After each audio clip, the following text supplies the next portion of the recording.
VOA Afrique. Bonjour à tous et merci d'être au rendez-vous de votre santé, votre avenir. Nous sommes très heureux d'être encore avec vous pour une nouvelle édition de ce programme diffusé sur VOA Afrique et ses stations partenaires.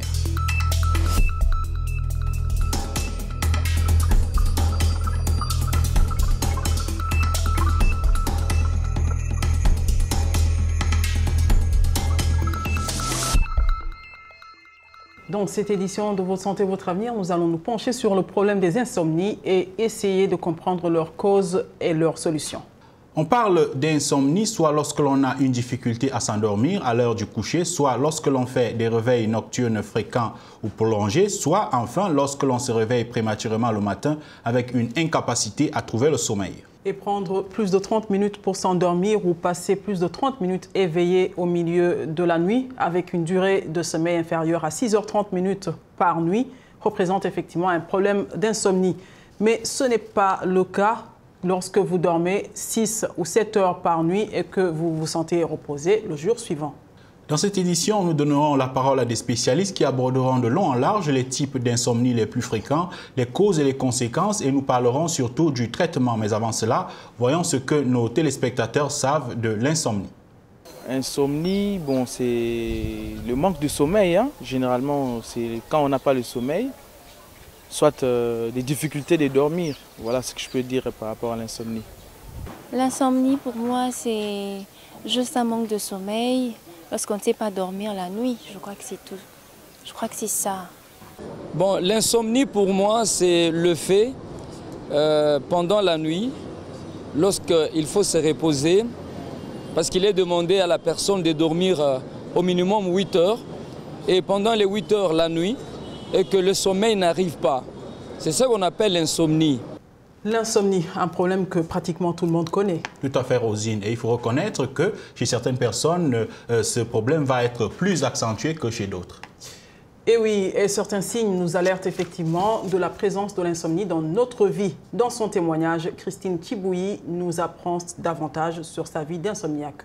Suivez. Régulièrement, quand on dort naturellement, c'est la nuit, mais je peux me retrouver jusqu'à 2 heures, 3 heures que je n'ai pas sommeil. Du coup, si je me dis que je peux me mettre à lire ou faire quelque chose, je ne parviens pas à me concentrer parce que je sens comme si j'ai du poids au niveau de ma tête et ça ne marche pas. Je peux me retrouver comme ça même jusqu'au petit matin et presque même toute la journée. Oui, j'avais eu un cas de kidnapping, on m'avait tabassé. Du coup, à chaque fois que je me retrouvais devant mon lit ou si je pouvais dormir, je rêvais le scène des gens qui m'agressaient et du coup, je m'étais mis dans des conditions d'éviter de dormir. Et à un certain moment, je n'ai plus eu sommeil. Je pouvais faire 1 à 2 semaines sans fermer l'œil.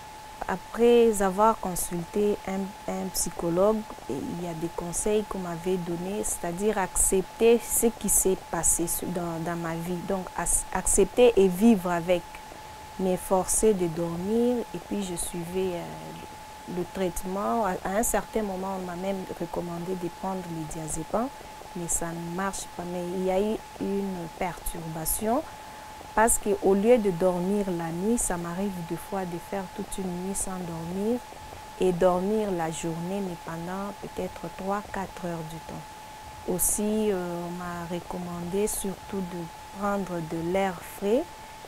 Aussi, les quelques conseils du genre rester dans l'eau, coucher dans l'eau même, dans le baignoire ou dans une piscine, plus ou moins 1 heure ou 45 minutes et dès que je ressors de là, ça me soulage un peu. Témoignage très intéressant de Christine qui a des problèmes d'insomnie et qui montre que certains événements qui surviennent dans la vie de certaines personnes peuvent être à l'origine de l'insomnie. Et Rosine, si ce n'est pas traité, l'insomnie peut avoir des conséquences graves. Effectivement, Mohamedou, les conséquences ne manquent pas. Et d'ailleurs, c'est d'ailleurs ce que Gilbert Mananga, psychologue en République démocratique du Congo, nous explique. Ce spécialiste nous révèle également qui sont les personnes les plus touchées. D'abord, fondamentalement, on ne sait pas encore pourquoi l'homme dort. Ce qui est certain, c'est que quand il ne dort pas, il a des ennuis. Pourquoi il dort? Bon, on se dit que c'est pendant le sommeil que l'organisme se reconstitue. Et nous sommes fatigués le soir, que nous ne le voulions pas, à un certain moment, nous allons nous sentir fatigués et puis nous dormons. Donc, quelqu'un qui ne dort pas va avoir des ennuis à fonctionner. Nous avons souvent, chacun de nous a déjà une preuve. Par exemple, si vous dormez à un deuil, le lendemain, vous ne pouvez pas travailler convenablement. Vous allez sentir des malaises généralisés, vous vous sentez fatigué, mais vous ne dormez pas. Donc, vous devez absolument dormir. D'ailleurs, je devais vous dire que, en fait, nous dormons les tiers de notre vie. Donc, le sommeil est extrêmement important. La personne se reconstitue sur le plan de nos hormones qui se vident pendant la journée.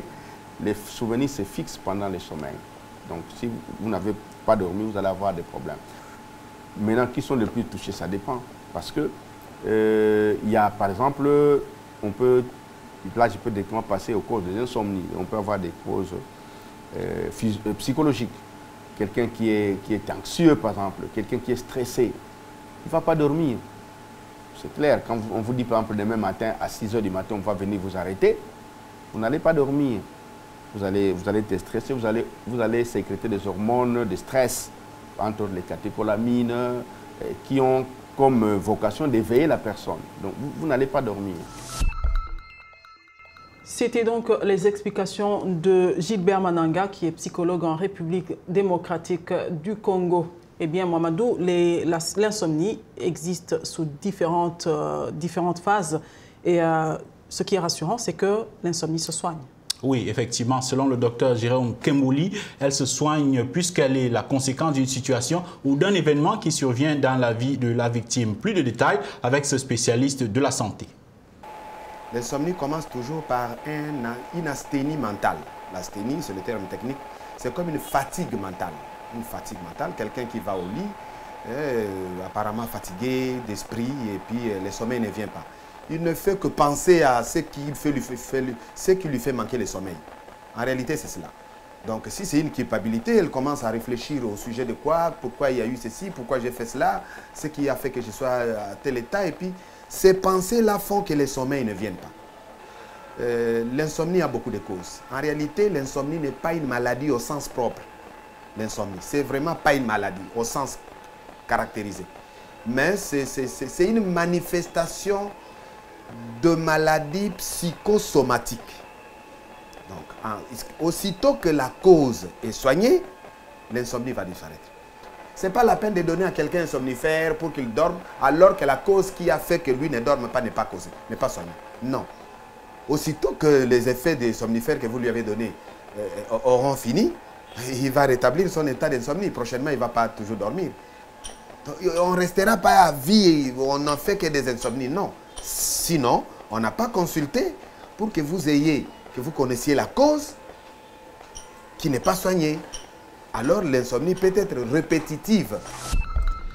C'était donc là les explications du docteur Kembouli et nous espérons que vous avez appris davantage sur l'insomnie qui est, selon ce qu'il vient de nous expliquer, la conséquence d'une maladie psychosomatique et il n'est pas toujours nécessaire de prendre des somnifères pour trouver le sommeil. On espère donc que ces explications vous ont aidé à en savoir davantage et le sujet a été largement commenté, Rosine, sur les réseaux sociaux, sur notre page Facebook. Oui, Mamadou, ça a été commenté et l'un des commentaires est celui justement de Eric Trésor Sanga de la RDC. Il dit ceci: souvent je fais une sieste de 2 à 3 heures et je me retrouve incapable de fermer l'œil pendant la nuit. Alors ma préoccupation est de savoir si dormir pendant la journée peut avoir des conséquences néfastes sur le sommeil pendant la nuit. Ceci est visiblement ce qui t'arrive et le mieux est d'éviter de prendre de longues siestes et de voir s'il y a des changements comme justement le docteur l'a dit tout à l'heure. Merci de nous envoyer chaque semaine vos questions, comme l'a fait Alex Pemba de la RDC qui veut savoir si la guérison d'une maladie dépend seulement de la prise des médicaments ou si elle dépend aussi de la situation, de l'état psychologique du patient. Alors, nous avons adressé cette question à notre spécialiste, le docteur Amangue Cap, qui a adressé et qui a apporté une réponse à la question d'Alex. Regardez. La guérison ne dépend pas seulement de la prise des médicaments.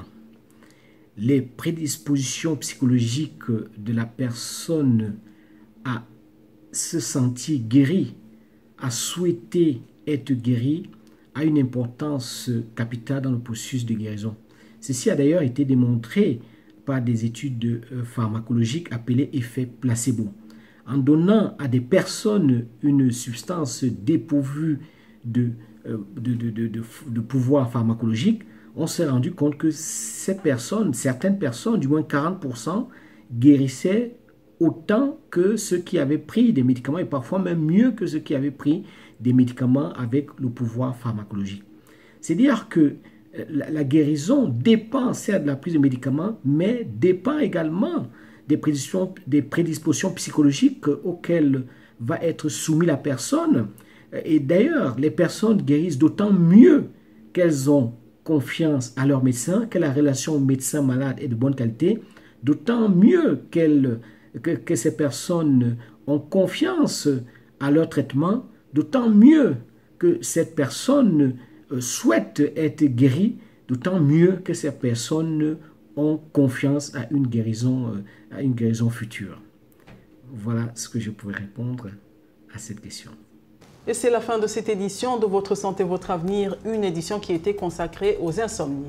Et si vous avez encore des questions sur ce sujet ou sur d'autres sujets santé, visitez notre page Facebook VOA Afrique.